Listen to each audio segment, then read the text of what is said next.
Hoje nós vamos explicar sobre um tópico que é muito comum na nossa rotina clínica, que é a distalização de molares. Distalizar o molar, existem vários dispositivos para que possam fazer isso. Talvez o mais importante dentre os dispositivos não é nem qual dispositivo você vai usar, mas sim como você ter o controle tridimensionalmente para que esse dente possa distalizar. Vamos desenhar no papel, vamos discutir a física do papel e depois a gente vai mostrar lá na boca do paciente. Vem comigo. Bom, aqui a gente tem um molar a ser distalizado porque não tem espaço para um premolar, como vocês vão ver lá no paciente. Esse molar, para ser distalizado, se a gente fizer uma força aqui na direção da coroa, esse dente vai girar e nem sempre você quer isso. Para que isso não aconteça, esta força tem que passar na direção do centro de resistência. Por isso que vamos fazer um cursor para que esta força seja aplicada na direção do centro de resistência e esse dente não gire e ele translade nesta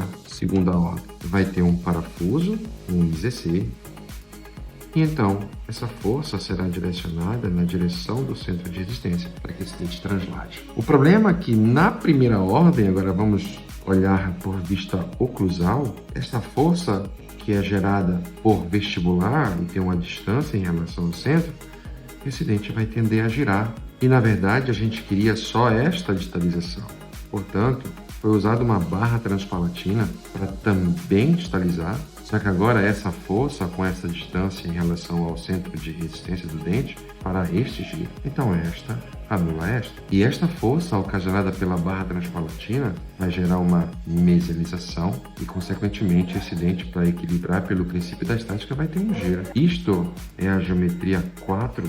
A gente vai ter uma barra transpalatina ativada em geometria 4 para gerar essa força, para fazer esse momento, para anular o momento causado pelo cursor. Agora eu tenho só a distalização e só a distalização, que era o que eu queria. E esta mesialização, que é um efeito colateral, vai ser conjugado com todos os dentes para que ele seja minimizado e não aconteça. Neste caso, eu tenho duas forças calculadas. É a primeira ordem controlada e a segunda ordem controlada. Então, agora a gente vai olhar lá na boca do paciente tudo que a gente desenhou aqui.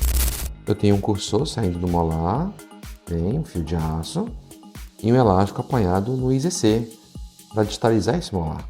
E essa força por distal vai distalizar o molar. Nesta segunda ordem ele vai transladar, porém na primeira ordem ele tende a girar esse dente. Ele vai distalizar girando. Para que isso não aconteça, a gente vai lá e coloca o uso da barra transpalatina.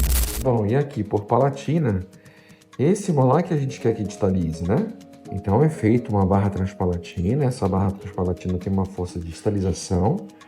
Se vai distalizar aqui, e eu quero só força nessa unidade, a geometria é uma geometria 4 para fazer essa força aqui por palatina, para distalizar e não deixar esse molar girar. Notem, uma barra transpalatina que por aqui, nesse caso, era muito difícil entrar por mesial, então entrou por distal. Não tem problema nenhum, o dente não entende se é por mesial ou se é por distal. Então, nesse caso, a barra entrou por distal, ok? E está fazendo uma força de distalização por palatina, o cursor por vestibular e esse dente, então, translada na primeira ordem. E como explicado pelo cursor com altura, ele translada na segunda ordem. Eu vou ter uma distalização de corpo deste molar, para que possa abrir espaço para depois a gente ir resgatar o segundo premolar. É isso, a física desse gene que a gente vai fazer na clínica dos nossos pacientes.